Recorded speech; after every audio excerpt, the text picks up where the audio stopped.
하소서. 자, 우리 기도하는 마음으로 한번 따라 하십니다. 예수 안에서 가장 복받는 사람과 가정과 교회가 되게 하소서. 아멘. 우리 이 아침에 서로를 축복하면 좋겠습니다. 복받는 사람 되세요. 우리 축복하겠습니다. 자, 오늘 본 말씀은 가장 복받는 사람과 가장 복받는 교회의 모습을 보여주고 있어요. 그러니까 복받으려고 막 노력하기보다는 복받는 말씀을 우리가 보고 배워야 돼요. 그래서 우리의 노력과 수고가 헛되면 안 되겠습니다. 그러면 오늘 성경에서 가장 복받은 사람의 모습은 어떤 모습일까요? 몇 가지를 살펴보겠습니다. 첫 번째는요, 가장 복받는 사람은 하나님의 말씀이 들릴 때 마음의 찔림을 받는 사람이다. 하나님 말씀이 들릴 때 우리가 감동도 받지만 은혜도 받지만 찔림을 받는 것이 중요해요. 그래야 그 사람의 부족한 점, 허점, 연약한 점, 또 죄악이 드러나서 그 사람이 좀 더 복받는 사람이 되는 거지요. 그냥 감동만 받으면 안 돼요. 찔림이 있어야 돼요. 그렇죠? 찔림이 있어야 그 사람이 지금보다 나은 사람이 되는 거 아니에요? 하나님의 은혜를 받아 변화되는 사람이 되는 거 아닙니까? 신앙은 여기서부터 시작해요. 말씀에 대한 마음의 찔림. 사도 베드로가 성령의 충만함을 받아 복음의 말씀을 담대하게 전할 때 마음의 찔림을 받는 유대인들이 있었어요. 37절 그것을 보여주고 있죠. 그들이 이 말을 듣고 마음에 찔려 베드로와 다른 사도들에게 물어 이르되 형제들아 우리가 어찌할꼬 하거늘. 말씀을 듣고 마음에 찔렸다는 것은 마음에 죄에 대한 자각과 고통이 생겼다는 거예요. 이것이 하나님의 은혜이고 복을 받은 마음이라는 거예요. 사람이 죄에 대한 자각이 생기는 게 자연스럽게 생기는 게 아니에요. 특히 말씀을 듣고 마음에 찔림이 있다는 것은 영적인 찔림과 깨달음입니다. 무엇입니까? 내 죄가 예수님을 십자가에 못 박았다는 것을 영적인 느끼는 거예요. 이게 마음의 찔림이고 영적인 찔림이에요. 이것은 단순히 도덕적으로 죄를 짓고 잘못했다고 느끼는 것과는 다른 차원이지요. 내 죄가 예수님을 십자가에 못 박았다는 것을 느낄 때 그 사람은 인생의 방향과 운명이 완전히 바뀔 수 있는 기로에 서 있는 것입니다. 이거 중요한 순간이죠. 여러분, 사람이 인생이 바뀌고 운명이 바뀌는 게 그렇게 쉽게 바뀌는 게 아니에요. 그런데 하나님의 말씀은 사람의 인생과 운명을 바꾸거든요. 그러니까 하나님의 말씀이 내 마음을 찔러서 내가 잘못 살고 있구나. 내 죄가 예수님을 십자가에 못 박았구나. 내 죄가 하나님과는 멀어지게 하는 삶을 살고 있구나. 라는 이 영적인 자각, 죄에 대한 자각, 이게 생길 때 그 사람은 이제 죽음에서 생명으로 어둠에서 빛으로 나아가는 기로에 서 있다라는 거예요. 그러니까 말씀을 매일 듣는 사람들은 어쩌면 인생과 운명이 매일 바뀔 수 있는, 새로워질 수 있는 그런 축복을 받고 있는 거죠. 그렇죠? 그러니까 세상의 사람들은 죄에 대한 자각이 언제 일어납니까? 자기에게 손해가 일어나고 어떤 그 자신의 목표가 실패했을 때 내가 뭐 잘못했나? 근데 자기 자신에 대한 그 자각이고 단순히 어떤 도덕적인 죄로 인해서 사회로부터 벌을 받고 고통을 당할까 오는 그런 육적인 어떤 자각이지 내 죄가 예수님의 십자가 못 박았네 하는 이 영적인 이 자각은 이건 보통 축복이 아닌 거예요. 그래서 말씀을 듣고 마음에 찔림이 있을 때 나는 지금 내 인생이 새로워질 수 있는 기로에 서 있구나 라는 것이에요. 그런데 불행한 것은 많은 사람들이 이러한 죄에 대한 마음의 찔림이 있을 때 그것을 무시해요. 특히 이제 신앙생활 오래 할수록 무시하게 돼요. 내가 그런 죄를 지을 리가 없어. 나는 그런 죄를 짓지 않아. 하면서 죄를 덮거나 핑계대거나 숨기거나 하려고 하는 그러한 이 잘못된 생각이 스물스물 올라올 때가 있다는 거죠. 왜냐하면 자존심과 이기심과 욕심 때문이에요. 죄를 인정하게 되면 내 존재가 무너지고 내가 가진 것을 잃어버릴까 봐 두려워하는 거예요. 그래서 빛으로 나오지 못하고 다시 어둠 속으로 숨어버려요. 이것이 불행한 삶입니다. 그러나 죄를 인정하고 고백할 때 빛으로 나아가게 되고 모든 것을 다 잃어버린다고 해도 하나님을 만나고 예수님을 만나면 다시 회복될 수 있다고 하는 그런 소망이 생기기 때문에 잃어버리는 것을 두려워하지 않는 거예요. 그것이 사도 바울의 변화를 통해서 우리는 깨달을 수가 있습니다. 두 번째로 가장 복받은 사람은 입술로 회개의 고백을 하는 사람이에요. 입술로 회개의 고백을 하는 사람. 죄의 자각을 했지만 입술로 회개 못하는 사람들이 얼마나 많은지 모릅니다. 자, 보세요. 복음의 말씀을 듣고 마음의 찔림을 받은 사람들이 자신들의 죄가 예수님을 십자가에 못 박았다는 것을 깨달았어요. 베드로의 복음 설교를 통해서 깨달았어요. 아, 우리가 예수님을 메시아를 십자가에 못 박았구나. 우리의 욕심과 우리의 탐욕과 우리의 이런 헛된 허영심이 예수님을 십자가에 못 박았다는 것을 깨달았어요. 그리고 무엇보다도 하나님의 말씀을 우리가 알지 못하고 깨닫지 못하고 하나님의 아들을 죽였다고 하는 것을 깨달았을 때 그들은 다음에 어떻게 합니까? 37절에 보면 그들이 이 말을 듣고 마음에 찔려 베드로와 다른 사도들에게 물어 이르되 형제들아 우리가 어찌할꼬 하거늘. 베드로와 다른 사도를 향한 입술로 이렇게 고백해요. 애타게 묻습니다. 형제들아 우리가 어찌할꼬. 마음에만 찔리면 안 됩니다. 입술에 고백이 있어야 돼요. 우리가 어떻게 할꼬. 회개의 입이 열려야 돼요. 회개의 입이 열려야 돼요. 우리 자녀들 보면 고집센 자녀들 있죠. 그래서 부모가 잘못한 거 다 아는데도 너 왜 이렇게 했어? 이렇게 얘기하면 깜짝 놀라면서 잘못한 줄 알아. 근데 입을 똑 다물고는 절대 잘못했다고 말 안 하는 그런 어린 아이들도 있어요. 이게 입이 열린다는 게 이게 복이에요. 할렐루야. 내가 잘못했습니다. 내가 예수님을 십자가 못 박았습니다. 나는 이 죄 때문에 나는 불행해질 수 있습니다. 이렇게 입이 열리는 게 이게 복이 되니까요. 형제들아 우리가 어찌할꼬. 그러니까 하나님의 크신 은혜를 받은 사람은요. 말씀을 통해 깨달은 죄를 숨기거나 변명하지 않아요. 왜요? 그걸 깨달은 게 복인 줄 아니까. 그거 해결해야 내가 복 받는 줄 아니까. 그래서 겸손하게 그 해결책을 구하는 겁니다. 그러나 죄를 숨기거나 변명하는 사람은 어떻게 합니까? 사도행전 7장 54절을 보면 스데반의 복음 설교를 듣고 마음에 찔린 사람들이 그들은 입을 어떻게 했습니까? 입을 열지 않고 이를 갈았다 했어요. 사도행전 7장 54절에 그들이 이 말을 듣고 마음에 찔려 여기까지는 똑같네. 근데 그를 향하여 이를 갈거늘. 이렇게 복음의 말씀을 듣고 마음의 찔림을 받고도 이를 간다는 것은 죄를 인정하지 않으려고 변명과 핑계의 말을 하는 거예요. 더 나아가 어두운 속마음이 들켰기 때문에 자신의 죄를 지적하는 상대방을 위협하고 괴롭히는 거예요. 또 힘이 있고 좀 권세가 있으면 더 숨기고 더 악하게 행동을 하죠. 사도 베드로가요. 복음을 전하다가 이제 붙잡혀서 대제사장들과 바리새인들로 구성된 산헤드린 공의회 앞에 신문을 받게 돼요. 얼마나 정말 무섭고 두려운 장소입니까? 그런데 사도 베드로는 성령 충만하여 복음을 아주 담대하게 지혜롭게 논리적으로 전해요. 그러자 그들은요 그 복음의 말씀, 하나님의 말씀을 듣고 마음에 찔려서 당황을 합니다. 저 무식한 어부조신 베드로가 어떻게 저렇게 하나님 말씀을 저렇게 논리적으로 지혜롭고 담대하게 전할 수 있을까? 놀래요. 그러면서 이 베드로를 인정하는 게 아니라 그들은 자신의 죄를 숨기고 가리우는 말을 하는 거예요. 근데 베드로가 더 담대하게 하나님 말씀을 사람을 두려워하지 않고 하나님을 두려워하는 마음으로 말씀을 전하니까 더 이상 죄를 가리울 수 없잖아요. 그러니까 베드로를 어떻게 합니까? 위협하고 때리고 쫓아냈어요. 다시는 예수의 이름으로 복음을 전하지 말라고 합니다. 이렇게 힘이 있고 권세가 있으면 자신의 죄를 숨기고 가리울 수 있다 이 말이에요.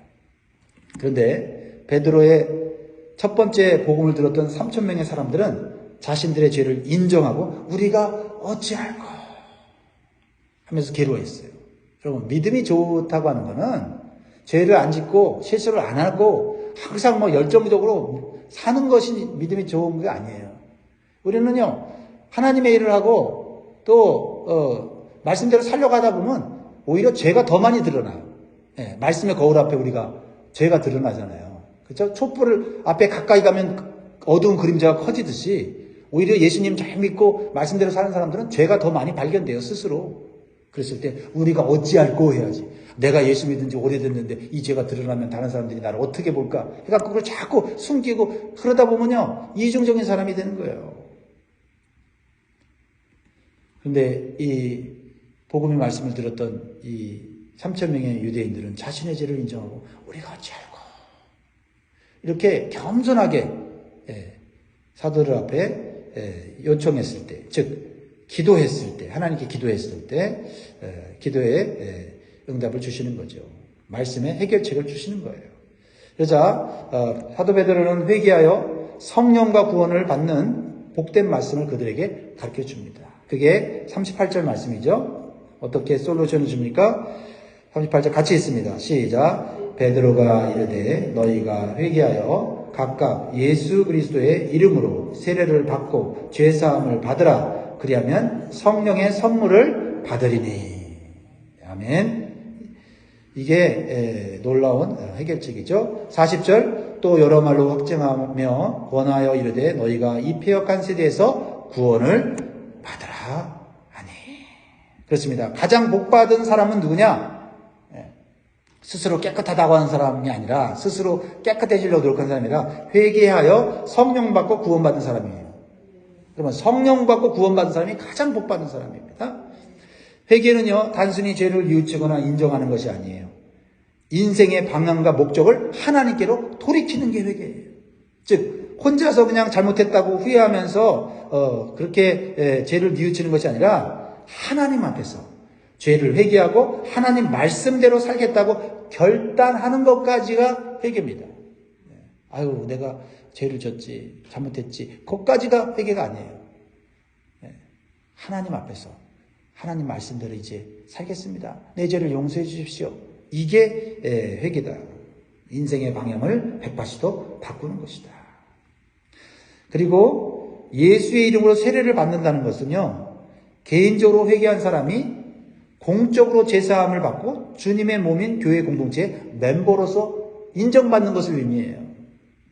그러니까 개인적으로 회개한 것이 공적으로도 인정받을 수 있게 우리는 내 죄를 회개하고 용서함 받아야 한다. 이게 중요합니다. 또한 세례받는다는 것의 의미는 매우 중요하죠. 무엇을 의미해요? 세례받을 때 물속에 들어가죠. 물속에 들어가서 자신의 옛사람이 예수의 십자가와 함께 죽고 물속에서 밖으로 나오면서 예수님의 부활하심으로 새 생명을 얻어서 새 사람으로 거듭나는 것을 의미하는 거예요. 즉 예수님과 함께 죽고 함께 살아남으로 예수님과 연합되는 영적인 축복을 누리는 것이 세례다라는 거예요. 세례다. 이렇게 베드로의 복음의 말씀을 듣고 마음의 찔림을 받고 입술로 회개하여 성령을 받고 세례를 받아 구원받은 성도들이 3,000명이나 되었다고 말씀하고 있어요. 진정으로 회개한 사람이 성령을 받습니다. 구원을 받습니다. 41절 그 말을 받은 사람들은 세례를 받음에 이날에 신도의 수가 3,000이나 이렇게 진심으로 회개한 사람들이 모인 공동체가 최초의 교회인 예루살렘 교회였다라는 겁니다. 제사함 받고 성령 받고 구원받은 공동체가 가장 복받은 교회 공동체예요. 어떤 교회가 가장 복받은 교회냐? 그 교회에서 복음의 말씀을 듣고 제사함 받고 성령 받고 세례 받고 구원받은 사람들이 모인 공동체가 가장 복받은 공동체예요. 그러면 가장 복받은 교회 공동체는 어떤 모습을 가지고 있을까요? 시간상 간단하게 나누려고 합니다. 주일 설교에서 자세하게 나누었죠. 자, 복받은 공동체인 교회, 예루살렘 교회는 4가지 중요한 요소가 있어요. 이것은 이제 우리에게도 해당되는 거고 우리가 또 기억해야 될 거예요. 기억하시고 여러분이 실천하면 좋겠어요. 42절 같이 있습니다. 시작. 그들이 사도의 가르침을 받아 서로 교제하고 떡을 떼며 오로지 기도하기를 힘쓰니라. 사도의 가르침이 가장 먼저 있었다. 사도의 가르침이 뭐예요? 하나님의 말씀인 성경을 가르치고 배움이 있었다는 거죠. 하나님 말씀, 성경 말씀이 교회의 그리고 삶의 중심과 기준이 되었다는 겁니다. 그러니까 교회의 가장 중요한 기준은 하나님 말씀인 거예요. 내 생각과 주장이 아니고 내 방법이 아니고 하나님 말씀에 비추어서 이 말씀이 내 방법이 내 생각이 잘못됐다 그러면 자존심이 상해도 내려놓을 수 있어야 그 공동체가 말씀이 살아서 역사하는 거예요. 목소리 큰 사람, 고집이 센 사람, 주장이 센 사람이 자꾸 교회를 이끌어가면 그 교회는 죽는 교회가 되는 거예요. 영적인 교회가 안 돼요. 하나님 말씀이라면 하나님 말씀이 그렇게 말씀하셨으면 내가 죽어야지. 이래야지만 교회가 살아나고 하나님이 은혜를 베풀어 주시는 거예요. 두 번째는요. 서로 교제했다 그래서 서로 교제했다. 서로 교제했다. 코이노니아. 여기서 교제는 단순히 우리가 생각하는 세상의 어떤 교제가 아니에요.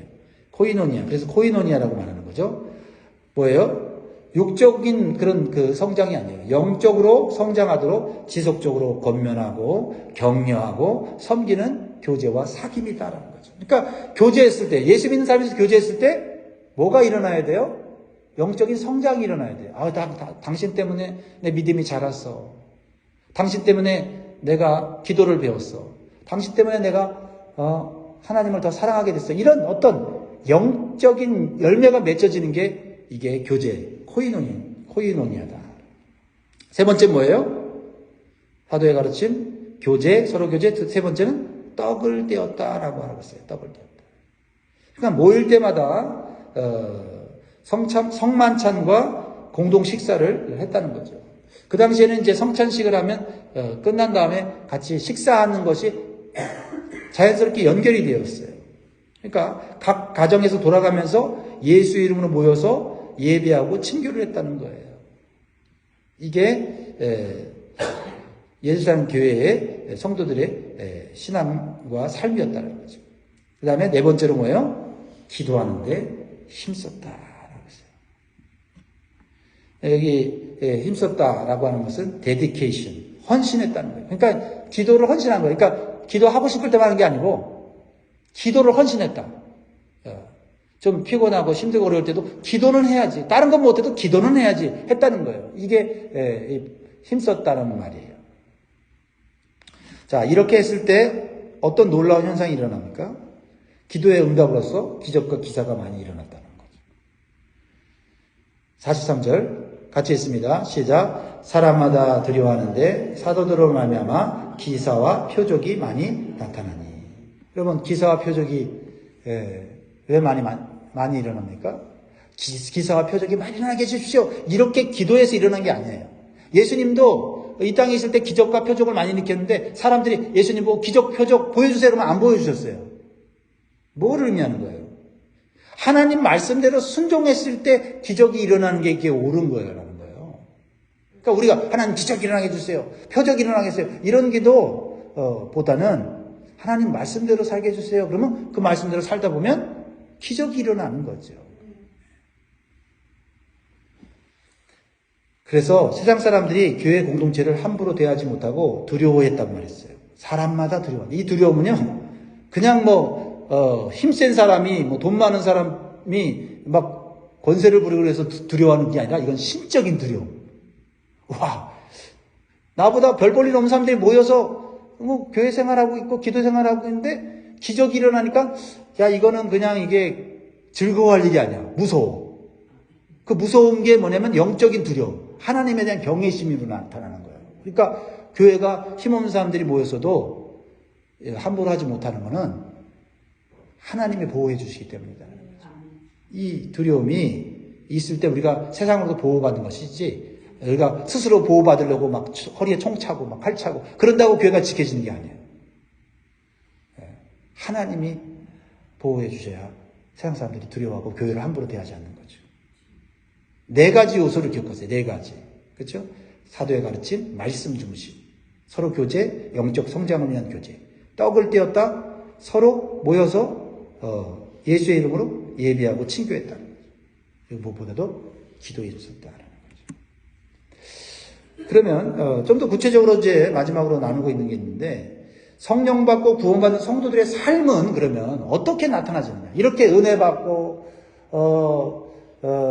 기적과 표적이 나타나는 이런 교회의 성도들의 삶은 뭐냐? 뭐 대단할 것 같은데 보면 그게 아니에요. 나누고 섬기는 삶이었다는 거죠. 나누고 섬기는 삶. 자기를 자랑하고 우리가 이렇게 축복받았다고 막 의시되는 게 아니라 오히려 나누고 섬기는 모습으로 나타난 것이 바로 초대교회의 모습이다. 44절 45절 믿는 사람이 다 함께 있어 모든 물건을 서로 통용하고 또 재산과 소유를 팔아 각 사람의 필요를 따라 나눠주며. 여러분, 이거 성경을 읽을 때 아마 이거부터 읽었으면은 거부감 들었을 거예요. 아니, 이 사람들이 왜 이렇게 나누고 자기 것을 자기 것이라고 고집하지 않고 공용으로 사용하고 또 재산을 팔아서 각 사람의 필요를 나눠주고. 이거 처음부터 읽으면 마음에 거부감 느끼지 않습니까? 이거 뭐야? 하면서 이거 강요하는 거 아니야? 이런 생각이 들잖아요. 근데 우리가 앞에서부터 말씀을 읽어보면 예수 믿고 하나님 말씀을 복음을 올바로 깨닫는 성도들은 물질관이 바뀐다는 거예요. 뭐예요? 내가 죽을 생명인데 누구 때문에 내가 영원한 생명 얻어요? 예수 그리스도를 만나면 영원한 생명 얻었어요. 여러분, 영원한 생명 얻은 사람이 무엇이 아깝겠습니까? 그렇죠? 또한 생각이 바뀌는 거죠. 나에게 속한 모든 것이 하나님 것이고 하나님 은혜로 주신 것임을 깨닫게 되는 거예요. 그래서 청지기 의식을 갖게 되고 서로 물건을 같이 사용하고 다른 사람들의 필요를 따라서 자신의 소유를 팔아 나눠주는 것이 기쁘고 즐겁고 자발적으로 이루어진다라는 거예요. 그래서 우리는 그냥 나누고 섬기십시오 이렇게 얘기하면 이게 때로는 거부감이 들 수가 있어요. 하나님의 은혜가 얼마나 큰지를 먼저 배워야 되고 예수님이 나를 위해 행하신 그 희생이 뭔지를 먼저 깨달아야 돼요. 그러면 나누라고 섬기라고 하지 않아도 그게 삶으로 나타나지는 거예요. 그리고 이 초대교회 성도들이 나눔과 섬김이 지속될 수 있었던 건 뭘까요? 한두 번 한 게 아니라 지속될 수 있었던 것은 자신의 이기심과 욕심을 십자가에 계속해서 못 박은 거예요. 그렇기 때문에 하나님께서 계속해서 은혜와 축복을 주셨어요. 그리고 나누고 섬겨도 부족함이 없는 그런 삶을 살게 되었다는 거죠. 그렇게 이렇게 십자가에 자신의 죄와 자신의 이기심과 욕심을 십자가에 못 박을 수 있었던 이유는 뭔지 아세요? 영적인 모임을 가졌기 때문이에요. 사람은요, 세상에서 계속 살다 보면요, 믿음의 사람도요, 영적인 감각, 하나님의 은혜에 대한 감사가 떨어지게 돼 있어요. 그런데 초대교회 성도들은 날마다 성전과 집에서 모이기를 힘썼다는 거죠. 우리가 말씀대로 실천하면 모든 것이 하나님의 은혜로 이루어질 수 있어요. 근데 뭐라도 하나 빠지면 메말라지는 거고 이기심이 생기는 거고 욕심이 생기는 거고 다툼이 생기는 거고 뭔가 문제가 생기는 거예요. 46절 같이 있습니다. 시작. 날마다 마음을 같이하여 성전에 모이기를 힘쓰고 집에서 떡을 떼며 기쁨과 순전한 마음으로 음식을 먹고. 날마다 마음을 같이 성전에 모이기를 힘썼다는 것은 그 유대인들의 그 영적인 습관도 있죠. 매일 기도 시간에 모이는 거죠. 그리고 집에서 떡을 뗐다는 것에서 집에서라는 그 원문은 집집마다 돌아가면서 이렇게 원문은 그렇게 돼 있어요. 그렇게 해석을 해야 돼요. 그러니까 성도들이 은혜를 받아 구원을 받아 성령을 받으니까 막 모이고 싶은 거예요. 이게 기본적으로 은혜 받은 성도, 복 받은 성도의 마음인 거예요. 모이기가 싫고 되도록이면 안 모이려고 하고 하는 이것은 벌써 성령이 떨어진 거고 이게 마귀의 유혹을 받는 거예요. 왜요? 육신은요 편하고 싶고 쉬고 싶고 내가 하고 싶은 일 더 하고 싶잖아요. 근데 어떻게 이렇게 날마다 모여요? 날마다 모이라고 해도 못 모일 거예요. 사도들이 모이라고 한 것도 한두 번이지 스스로 모이지 않으면 어떻게 모이겠어요? 다 점검하겠어요? 3,000명이 가정마다 모이는데 사도들이 12명인데 모이나 안 모이나 어떻게 점검합니까? 그런데 모이기를 힘썼기 때문에 초대교회에 기적과 표적이 일어나니까 세상 사람들이 교회에 오고 싶어하고 교회에 뭔가 있구나 하고 왔다가 복음 듣고 마음에 찔려서 회개하고 성령 받고 구원받게 된 거예요. 그러니까 눈치 보면서 모이고 모인 것처럼 이렇게 해갖고는 이게 교회 공동체가 영적으로 세워지는 게 아니에요. 그렇습니다. 성전과 집에서 모이를 날마다 힘쓸 때 거기에 예배가 있었고 기도가 있었고 코이노니아를 통해서 영적 힘과 능력을 공급받게 된 것입니다. 자, 그래서 이 나눔과 섬김과 영적인 몸을 계속했을 때 그 열매의 결과가 뭐예요?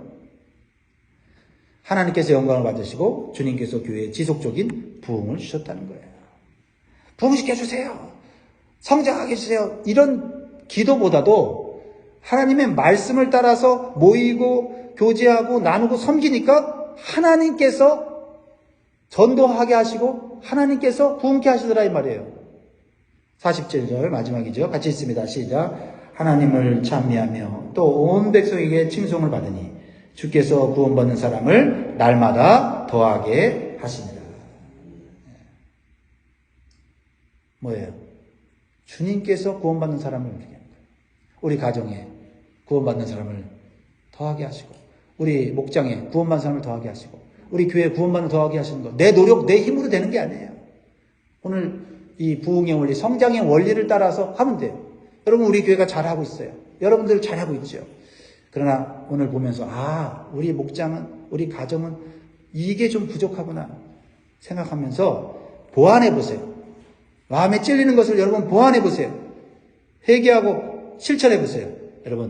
여러분 가정과 여러분의 삶에 놀라운 복이 임하게 될 줄 믿습니다. 그렇습니다. 오늘 말씀을 우리가 정리해 봅니다. 성도된 우리가 하나님 말씀대로 모여 기도하고 나누고 섬기는 삶을 살면 하나님의 풍성한 은혜가 지속적으로 임한다는 거예요.